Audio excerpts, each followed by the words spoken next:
Nama lahir Muhammad Ali adalah Cassius Marcellus Clay, dan dia lahir 17 Januari 1942 di Kentucky, Amerika Serikat. Ali memulai karirnya di arena tinju sejak berumur 12 tahun. Pada tahun 1964, Muhammad Ali mengungkapkan dia sudah memeluk agama Islam. Ketika pengumuman itu dibuat, Muhammad Ali baru saja mengalahkan Sonny Liston dan memegang nama sebagai juara dunia kelas berat. Dan berita Ali masuk Islam memang memicu beberapa pihak panas. Ali telah didorong oleh Malcolm X untuk memeluk Islam. Pada Maret 1964, pemimpin Nation of Islam, Elijah Muhammad, telah mengganti nama Clay menjadi Muhammad Ali. Dan sejak itu, petinju tersebut tidak lagi menggunakan nama Clay. Karena Ali memeluk Islam, koran-koran di negara tersebut merasa mereka dikhianati, dan ada yang menuduhnya berbuat demikian karena ingin melariskan penjualan tiket. Selain dikenal sebagai petinju, Ali juga dikenal sebagai seorang yang lantang bersuara dalam isu politik dan agama.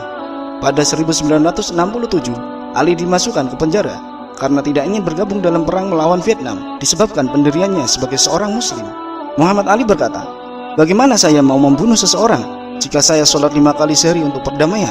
Karena pendirian itu, Ali tidak diizinkan untuk bertinju selama 3 tahun dan gelarnya dicabut. Akan tetapi, mulai saat itu sampai ke hari-hari terakhirnya, Ali masih terlihat tegas dalam mempertahankan Islam, terutama di Amerika.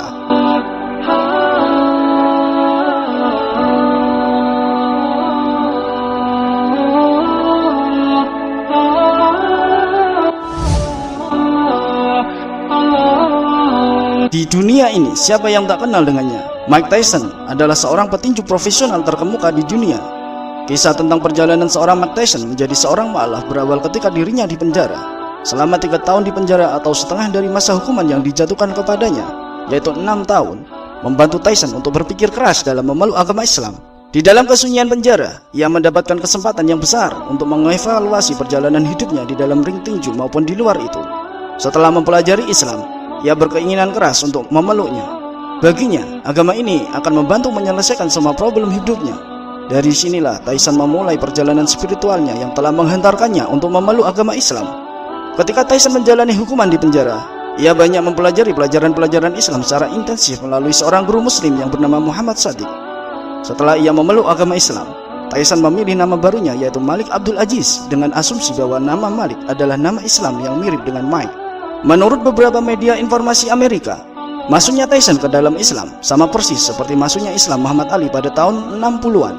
Ketika Muhammad Ali masuk Islam, dengan segera ia merubah namanya dari Cassius Clay menjadi Muhammad Ali.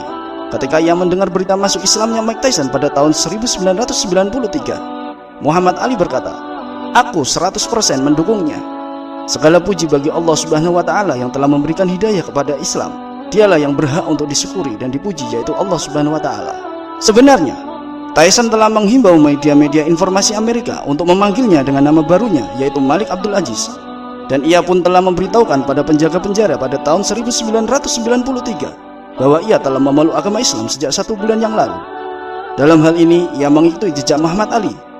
Tyson berkata bahwa ia masuk penjara bukan berarti semuanya buruk, tetapi di dalamnya juga ada kebaikan, di mana ia diberi kesempatan untuk mendapatkan ketenangan diri dan kesucian hati. Dan hal itu dengan membaca Al-Quran dan mempelajari prinsip-prinsip ajaran Islam. Tyson mulai menerima pelajaran dan nasihat-nasihat secara kontinu dari Ustadz Muhammad Sadiq dalam beberapa bulan. Tyson mengenang kesombongan dan keangkuhan yang menjadi tujuan hidupnya dengan mematahkan batang hidung musuhnya di dalam ring tinju. Setelah melangkahkan kedua kakinya pada langkah yang pertama di luar pagar penjara Indiana, ia memutuskan untuk menuju masjid terdekat untuk melaksanakan sholat sebagai rasa syukur dan puji kepada Allah Subhanahu wa Ta'ala yang telah memberinya hidayah.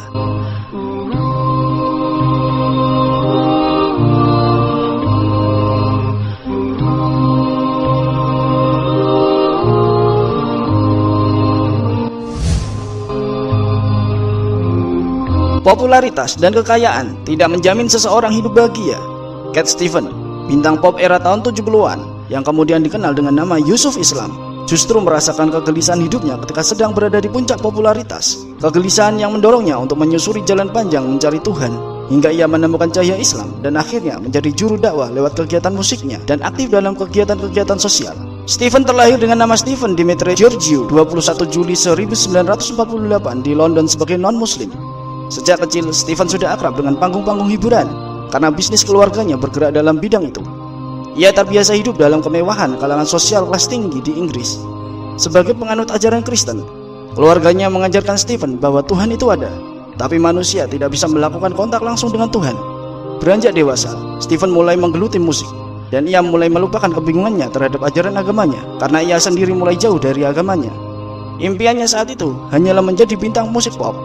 Apa yang ia lihat dan ia baca di media massa sangat mempengaruhi pemikirannya untuk menjadi seorang bintang. Stephen punya paman yang mempunyai mobil mewah dan mahal. Ketika itu, Stephen berpikir pamannya punya mobil mewah karena punya banyak uang.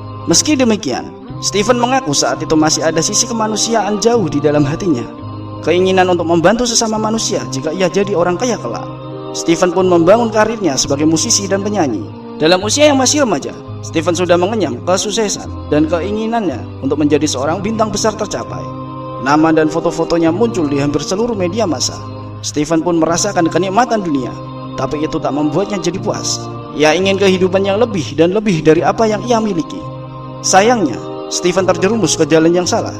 Ia memilih narkoba dan minuman keras untuk mencari kehidupan yang ia inginkan itu. Baru setahun, Stephen mengenyam kesuksesan dalam karir dan finansialnya. Stephen terkena tuberkulosis akibat gaya hidup dan kebiasaannya menenggak minuman keras dan narkoba. Ia sakit parah dan harus dirawat di rumah sakit. Saat itu Stephen pun berpikir, mengapa dirinya di sini, tergeletak di tempat tidur? Apa yang terjadi padanya? Apakah dirinya cuma seonggok tubuh? Apakah tujuan hidupnya semata-mata hanya untuk memuaskan tubuh ini? Pertanyaan-pertanyaan itu mengganggu pikirannya, dan ia mencoba mencari jawabannya. Sebagai bintang pop, namanya terus merangkak ke tangga popularitas. Tetapi ketika itu Stephen mulai mencari kebenaran. Ia pun belajar agama Buddha. Namun di satu sisi, Stephen belum berani meninggalkan kehidupan glamornya, meninggalkan kenikmatan dunia, dan hidup seperti layaknya pendeta Buddha, mengisolasikan diri dari masyarakat. Selanjutnya, Stephen juga mempelajari Zen dan Qing, numerologi, kartu tarot, dan astrologi. Balik lagi mempelajari Alkitab. Tapi Stephen tidak menemukan apa yang dicarinya itu. Sampai kemudian apa yang disebutnya hidayah itu datang. Ketika kembali ke London, saudara lelakinya memberinya Al-Quran. Saudaranya tersebut tidak masuk Islam, tetapi ia merasakan sesuatu di agama Islam. Dan ia berpikir, Stephen juga akan merasakan hal yang sama. Stephen menerima Al-Quran pemberian saudaranya itu dan membacanya.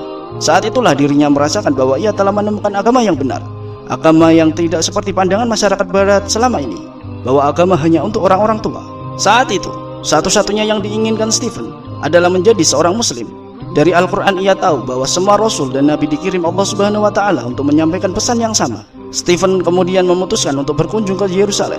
Di kota suci itu ia datang ke masjid dan duduk di sana. Tiba-tiba seseorang bertanya apa yang ia inginkan. Ia pun menjawab bahwa saya seorang muslim. Orang itu bertanya lagi, siapa namamu? Stephen pun menjawab, nama saya adalah Stephen. Orang itu tampak bingung. Stephen pun ikut sholat berjamaah meski sholatnya tidak begitu sukses. Dari Yerusalem, ia kembali lagi ke London. Stephen menemui seorang muslimah bernama Nafisa dan mengatakan bahwa ia ingin masuk Islam. Nafisa kemudian mengajak Stephen ke Masjid New Regent. Ketika itu tahun 1977. Dan pada hari Jumat setelah sholat Jumat, Stephen menemui imam masjid dan mengucapkan 2 kalimat syahadat. Ia pun menjadi seorang muslim dan berganti nama menjadi Yusuf Islam.